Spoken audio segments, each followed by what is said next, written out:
പാതിരിയോടോ ദൈവത്തോടോ കുമ്പസാരം ആരോട്?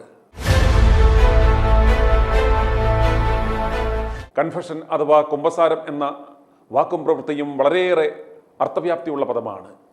കുറ്റസമ്മതം, പാപാംഗീകാരം, കുറ്റമേൽക്കൽ, കുറ്റം സമ്മതിക്കൽ, തെറ്റ് സമ്മതിക്കൽ, ഏറ്റുപറച്ചിൽ എന്നൊക്കെ ഇതിന് അർത്ഥമുണ്ട്. ഒരുവന് തെറ്റ് സംഭവിച്ചാൽ പശ്ചാത്തപിക്കുകയും അത് ഏറ്റുപറയുകയും ചെയ്യുന്നതിൽ പരം മഹത്തരമായ മറ്റൊരു കാര്യമില്ല. എന്നാൽ അത് ആരോട് ഏറ്റുപറയണം എന്നതാണ് അടുത്ത ചോദ്യം. ലോകത്തൊഴിലാളികളുടെ മുന്നിൽ പോയി മനസ്സൂർന്ന് പടിമേടിച്ചിട്ടുള്ള നിരവധി ഉദാഹരണങ്ങൾ നമ്മുടെ മുന്നിൽ തന്നെയുണ്ട്.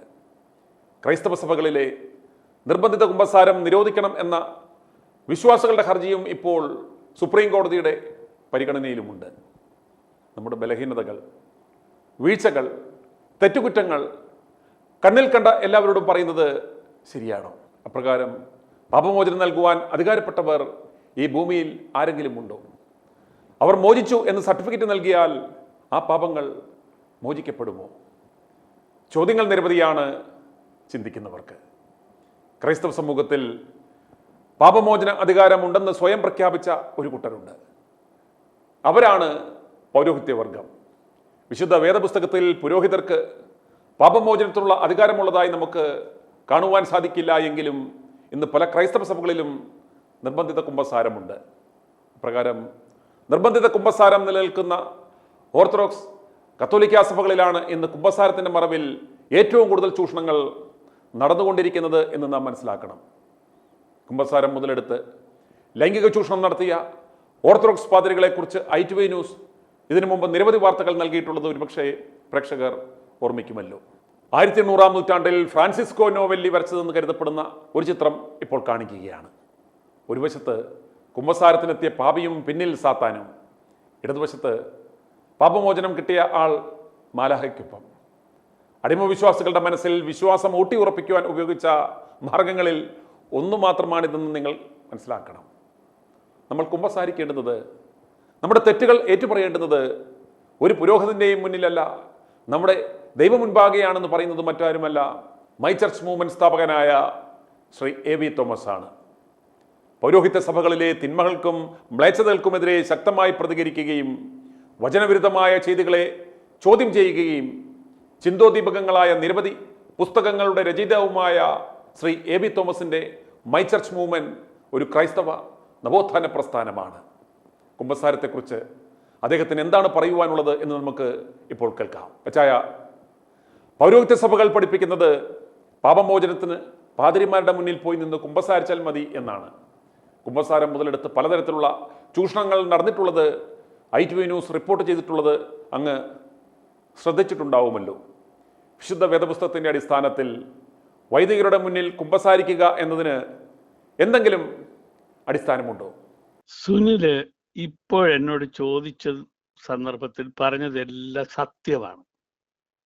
അതായത് ഈ I2I ഞാൻ ശ്രദ്ധിച്ചത്, നിങ്ങൾ കൈകാര്യം ചെയ്യുമ്പോൾ വിഷയം എന്തായിരുന്നാലും അതിൽ സത്യം എന്നൊരു കാര്യമുണ്ട്.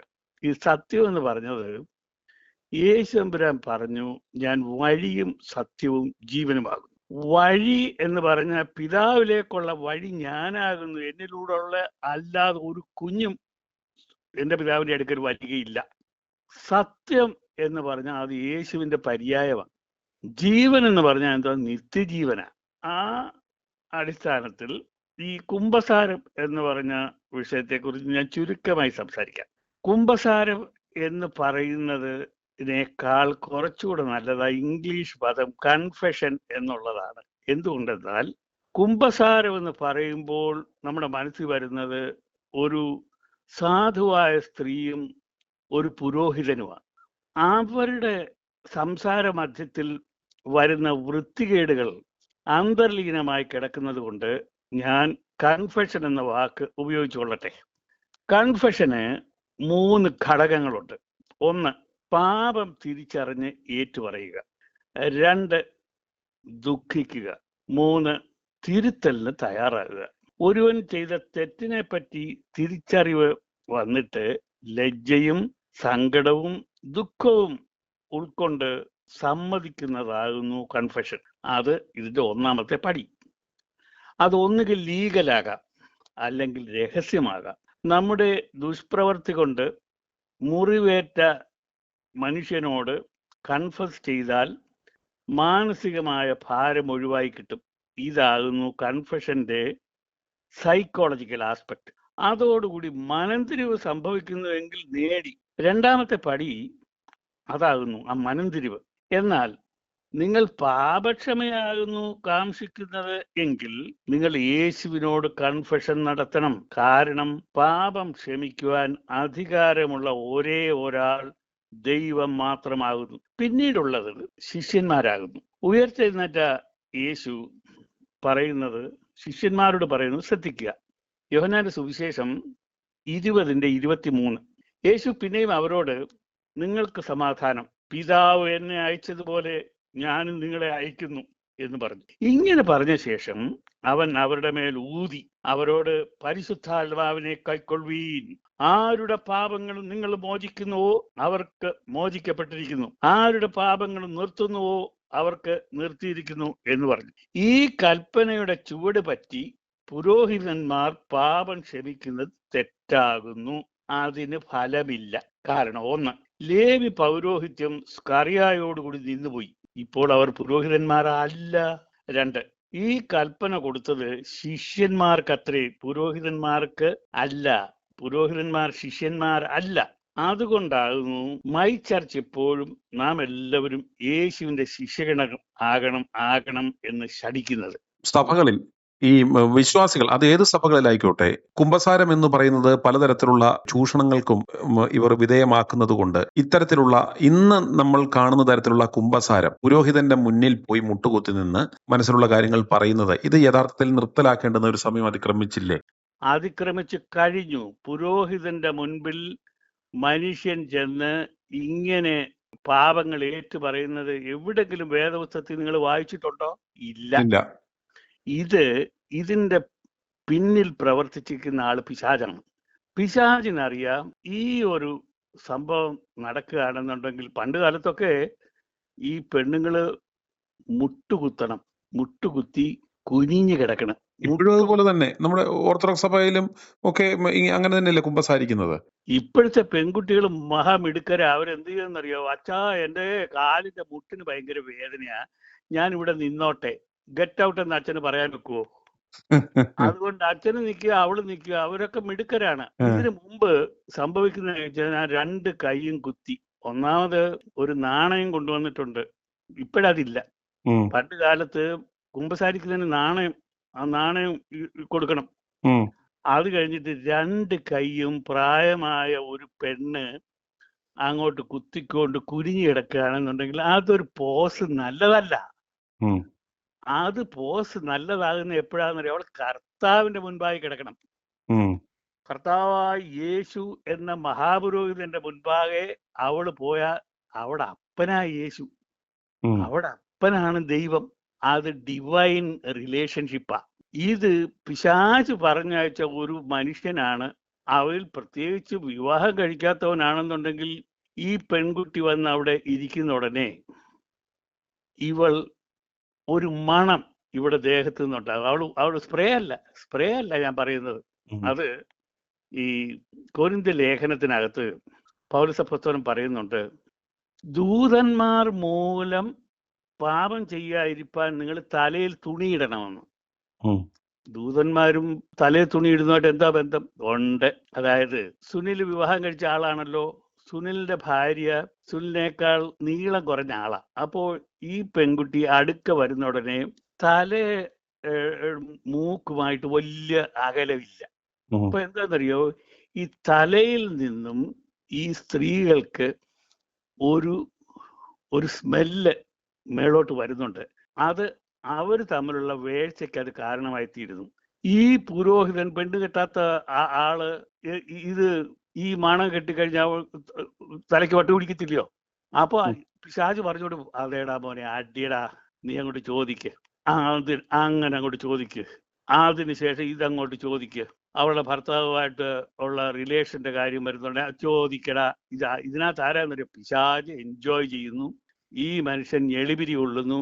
ഈ പെൺകുട്ടി കഴുത്തത്ത് കെട്ടിയിട്ട പോലെ അവിടെ കിടക്കുന്നു.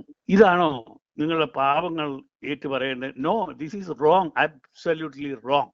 According to the Bible this is not mentioned anywhere. വലിയ ഒരു പുസ്തകമല്ലയോ നമ്മുടെ വേദപുസ്തകം. അതിനകത്ത് പുരോഹിതന്റെ മുൻപാകെ പോയിട്ട് ചെയ്യേണ്ട കാര്യങ്ങൾ യഹൂദനെ സംബന്ധിച്ചുകൊണ്ട് കുഷ്ഠം പിടിച്ചു AV തോമസിന്. കുഷ്ഠം മാറിയോ ഇല്ലയോ എന്നുള്ള സർട്ടിഫൈ ചെയ്യാൻ അന്ന് ഡോക്ടറില്ല.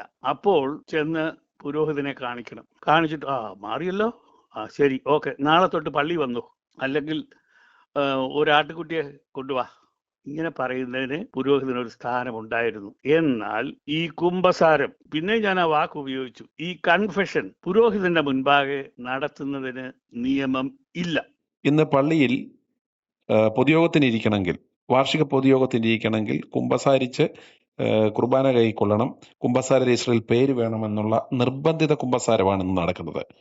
ഇത് യഥാർത്ഥത്തിൽ ഇപ്രകാരം ഈ നിർബന്ധിത കുമ്പസാരം നടത്തി ഈ കുഞ്ഞാടുകളുടെ ഇത്തരത്തിലുള്ള രഹസ്യങ്ങളും ഒക്കെ ഇവന്മാരറിഞ്ഞ് യഥാർത്ഥത്തിൽ ഇവരെ പലതരത്തിലുള്ള ബ്ലാക്ക് മെയിലിങ് നടത്താനുള്ള ഒരു ടൂളായിട്ട് ഉപയോഗിക്കുന്നു. അന്നേരം ഇതും മനസ്സിലാക്കി സത്യം പറഞ്ഞാൽ നമ്മുടെ സർക്കാർ സംവിധാനങ്ങൾ തന്നെ ഈ നിർബന്ധിത കുമ്പസാരം ശരിക്കും നിയമപരമായി നമുക്ക് അവസാനിപ്പിക്കേണ്ടുന്ന ഒരു സമയം അതിക്രമിച്ച് കഴിഞ്ഞില്ലേ? നിർബന്ധിതമായി നിയമപരമായി എന്ന് പറയുന്നത്, നിർബന്ധിതമായി സഭകൾ ചെയ്യുന്ന സഭയ്ക്ക് അധികാരമുണ്ട്. അത് അന്യായമാണെങ്കിലും അല്ലെങ്കിലും സഭ ചെയ്യുന്നതിനകത്ത് നമ്മുടെ ലീഗൽ അതോറിറ്റീസ് കഴിയുന്നതും ഇടപെടുകയില്ല. അത് വലിയ കോംപ്ലിക്കേഷനിൽ കലാശിക്കും. ചില തകരാറുകളൊക്കെ വോട്ടിങ്ങിൽ സംഭവിക്കും. അതൊക്കെ കൊണ്ട് ആരും ഇതിനകത്ത് ഇടപെടുകയില്ല.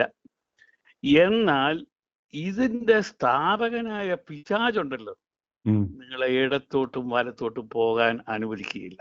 പിശാച് ഇതിൽ നിന്ന് മുതലെടുക്കുന്നതാണ്. ഇത് പാപമാണ്. പാപം ചെയ്യും തോറും നിങ്ങൾ അവന്റെ വലയിലേക്ക് വീഴുകയാണ്. ഇങ്ങനത്തെ സംഗതികൾ എല്ലാ സഭകളിലും ഉണ്ട്. അതാണ് ഈ വൃത്തികേടുകൾ ഒന്നുമില്ലാത്ത ഒരു സഭ യേശു തമ്പുരാൻ പറഞ്ഞു, ഞാൻ എൻ്റെ സഭയെ പണിയും, ഞാൻ എൻ്റെ സഭയെ പണിയും. മത്തായിയുടെ സുവിശേഷം 16:18 ആ എൻ്റെ സഭയെന്ന് പറയുന്നതിനകത്ത് ഈ പറഞ്ഞ യാതൊരു വൃത്തികേടുകളും ഇല്ല. കാരണം അക്കോർഡിംഗ് ടു ദ ബൈബിൾ ആണ് എല്ലാ കാര്യങ്ങളും നടക്കുന്നത്. ഇപ്പൊ നമ്മൾ പറഞ്ഞുകൊണ്ട് വന്നത് ഈ കൺഫെഷനെ പറ്റിയ.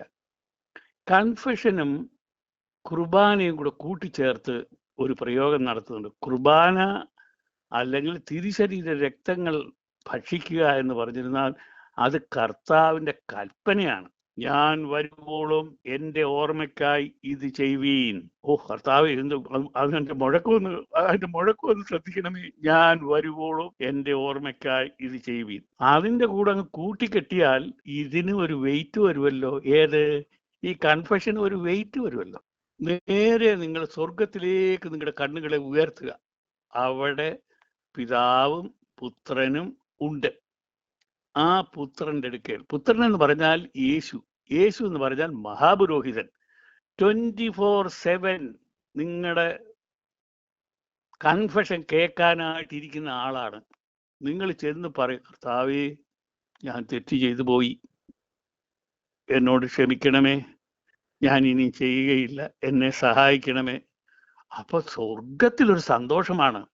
അതായത് കുഞ്ഞാട് പാപം തിരിച്ചറിഞ്ഞ് എൻ്റെ അടുക്ക് വന്നിട്ട് പാപക്ഷമ യാചിക്കുന്നു. അത് കൊടുക്കാനല്ലോ ഞാൻ ഇവിടെ ഇരിക്കുന്നത്. സ്വർഗത്തിൽ അത് സന്തോഷമായിട്ട് മാറുകയാണ്. ഇപ്പൊ നിങ്ങൾക്ക് ഈ ഫിസിക്കലായിട്ടുള്ള ആളുകളുടെ പറയണമെന്ന് നിങ്ങളോട് ആര് പറഞ്ഞു? നമ്മുടെ ഉയർത്തെഴുന്നേറ്റ കർത്താവിനേക്കാൾ വലിയ ആളില്ലല്ലോ. അദ്ദേഹത്തെ നിങ്ങൾ വിളി. 24/7 he will come to do whatever you want. അതാണ് മഹാപുരോഹിതൻ. അതും ഏത് മഹാപുരോഹിതൻ? ലേവിയുടെ കാളയുടെ പുറകെ ഓടുന്ന ആളല്ല. എന്നേക്കും സ്വർഗത്തിലെ പിതാവിന്റെ മഹാപുരോഹിതൻ.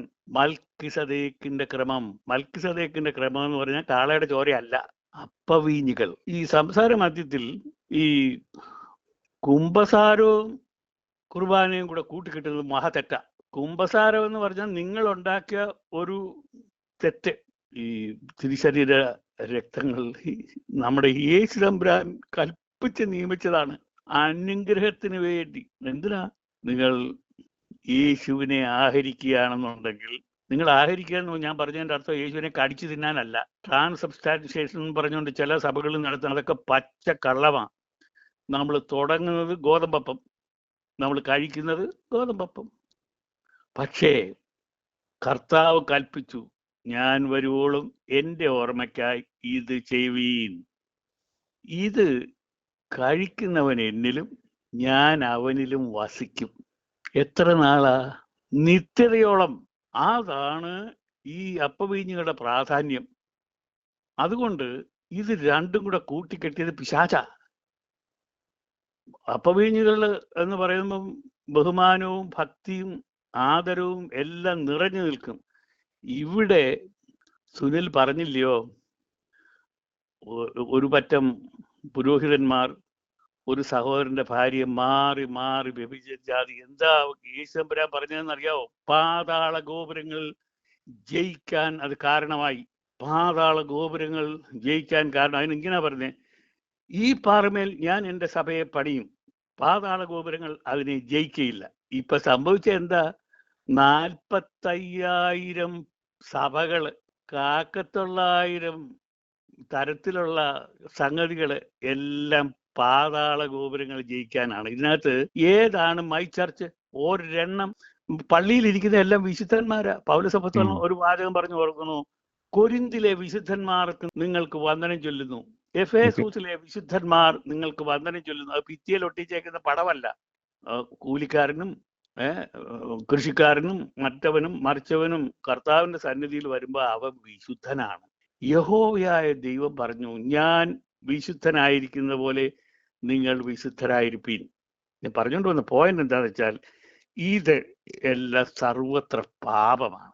ഇത് വിട്ടൊഴിയണം. കർത്താവിന് മധ്യേ വേറൊരു മധ്യസ്ഥന്റെ ആവശ്യമില്ല. നേരിട്ട് ദൈവം തമ്പുരാനോട് നമ്മുടെ മനസ്സ് തുറക്കുക, നമ്മൾ പശ്ചാത്തപിക്കുക. ഇതിനിടയ്ക്ക് ഒരു സഭയുടെ പുരോഹിതന്റെയോ ഒരു മിഡിൽമാന്റെയോ ഒരു പാസ്റ്ററുടെയോ ഒന്നും ആവശ്യമില്ല. നിങ്ങൾ ഒരു മിഡിൽമാനെ കൊണ്ടുവന്നാൽ അത് പാപമാണ്. കാരണം എന്താ വെച്ചിരുന്നാൽ, വിശുദ്ധ വേദപുസ്തകം പറയുന്നത് ദൈവത്തിനും മനുഷ്യർക്കും മധ്യസ്ഥൻ അത് യേശു അത്രേ. യേശു അല്ലാതെ വേറൊരു മധ്യസ്ഥനെ നിങ്ങൾ കൊണ്ടുവന്നാൽ അത് പാപമാണ്. മിക്കതും പരിശുദ്ധാത്മാവിന് എഗൻസ്റ്റുള്ള പാപങ്ങളാകുമ്പോൾ ക്ഷമിക്കപ്പെടുകയില്ല. അപ്പോൾ അവിടെയും നിങ്ങൾ പാതാള ഗോപുരങ്ങളെ ജയിപ്പിക്കുന്നതായിട്ട് മാറുകയാണ്. മധ്യസ്ഥൻ എന്ന് പറഞ്ഞ ഒറ്റ മധ്യസ്ഥൻ, അത് യേശു തമ്പുരാൻ. അതായത് നമുക്ക് വേണ്ടി എപ്പോഴും പിതാവിനോട് പ്രാർത്ഥിക്കുകയും നമുക്ക് വേണ്ടി എല്ലാ സപ്പോർട്ടും ആവശ്യപ്പെടുന്ന 2 പേരേ ഉള്ളൂ. ബാക്കിയൊക്കെ ചുമ്മാ നിങ്ങൾ കുത്തിത്തിരിക്കുക. ഒന്ന് യേശു തമ്പുരാൻ, 2 പരിശുദ്ധാത്മാവ്. പരിശുദ്ധാത്മാവ് നമുക്കെല്ലാം വഴി നടത്തും. ഏത് ബുദ്ധിമുട്ടുകൾ നമുക്ക് വരുന്നുണ്ടോ അന്നേരം പരിശുദ്ധാത്മാവേ അടിയനെ സഹായിക്കണമേ എന്ന് പറഞ്ഞാൽ എന്താ വേണ്ടത്? ഇന്നത്. ഓക്കെ, അത് ഞാൻ ചെയ്തിട്ടുണ്ട്, നീ പോയി എടുത്തു. എൻ്റെ കർത്താവേ, അത്ര നിസാരമാണിത്. നമ്മൾ ഈ പറഞ്ഞത് സത്യമാണ്. മധ്യസ്ഥൻ എന്ന് പറഞ്ഞ് ആര് വരുന്നു അവൻ ശപിക്കപ്പെട്ടവനാണ്. യേശു അല്ലാതെ നമുക്കൊരു മധ്യസ്ഥൻ ഇല്ല. പ്രിയമുള്ളവരെ, നമ്മുടെ അനുതാപത്തോടെയുള്ള മനസ്സ് തുറക്കൽ ദൈവം മുൻപാകെ മാത്രമാവട്ടെ. i2i News, an eye for truth. i2i News subscribe ചെയ്തിട്ടില്ലാത്തവർ ഇപ്പോൾ തന്നെ സബ്സ്ക്രൈബ് ചെയ്യുക. നോട്ടിഫിക്കേഷൻ ലഭിക്കുവാൻ ബെൽ ബട്ടണും അമർത്തുക.